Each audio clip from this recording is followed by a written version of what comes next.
Sidechaining is a really great tool. It allows us to use the audio from one track to affect another. Let's take a quick look at it. Here we have a pretty typical drum mix. We've got our kick here, snare, hi-hat, overheads, room, and I have them all going to this drum mix here. I also have a compressor up here that's sort of keeping everything in check. Let's just have a quick listen to it. Okay.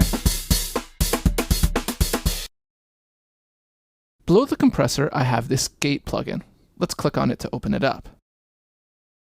Before we start clicking on stuff, we need to understand the basics of sidechaining. A sidechain is a detecting input on a dynamics processor, like a compressor or gate. This detector looks for an outside signal to control it. So let's try feeding a signal into this gate to open and close it. We can do that using this key input menu. I'm going to set it to bus 3. There it is. We also have to tell the gate that we want to use the key input to control it. To do this, click here on this key input button and it's going to light up blue. Now, let's send some signal from the snare track to bus 3.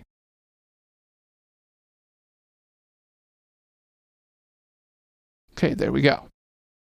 Now, before we start raising up this level, let's start playback. Because the gate is closed right now, we can't hear anything. Now let's start raising up this level.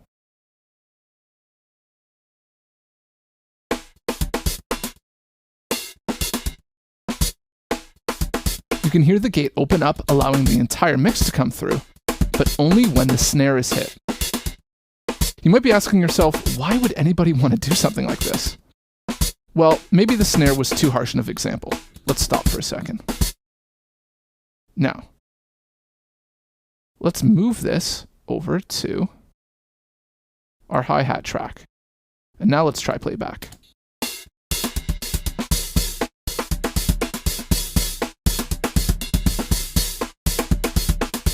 Instant stutter edit. I know most remixers watching this are already thinking up some wild ideas for their next remix. But it of course doesn't stop there. Let's see what else we can do. Let's get rid of this send. And let's just bypass this gate before we continue. There we go. Over here in the track list, you can see I have a track here labeled 50 Hertz. Click on it and it'll show up here. This track has a signal generator plugin on it that's playing a steady sine wave at 50 Hertz.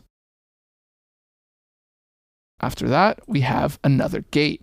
It's already been set to bus 5 and I have the sidechain turned on. Since this is turned on, it's actually holding off the sound of this generator. Now you can hear it. And there it goes. It's kind of an annoying thing to just have playing non-stop. Now, let's put a send on the kick. That's going to bus 5. Let's start playback, and let's turn this up.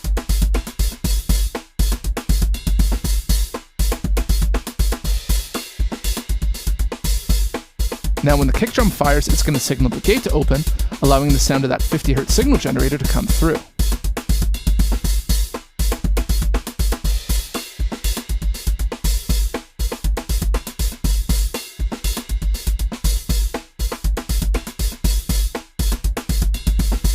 Using the hold and release time, we can adjust the length or overhang of the signal generator sound by adjusting the hold and release time of the gate. This is a great way to add some massive thump to a weak kick drum sound.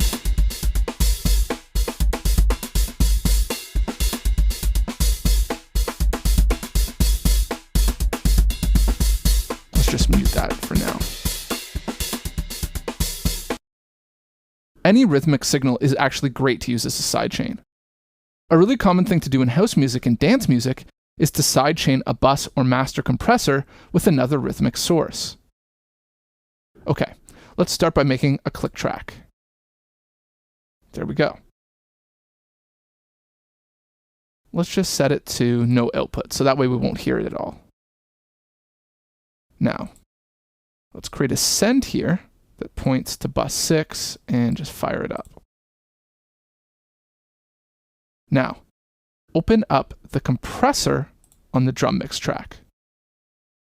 Let's set the key input to 6 and turn it on here. Now start playback.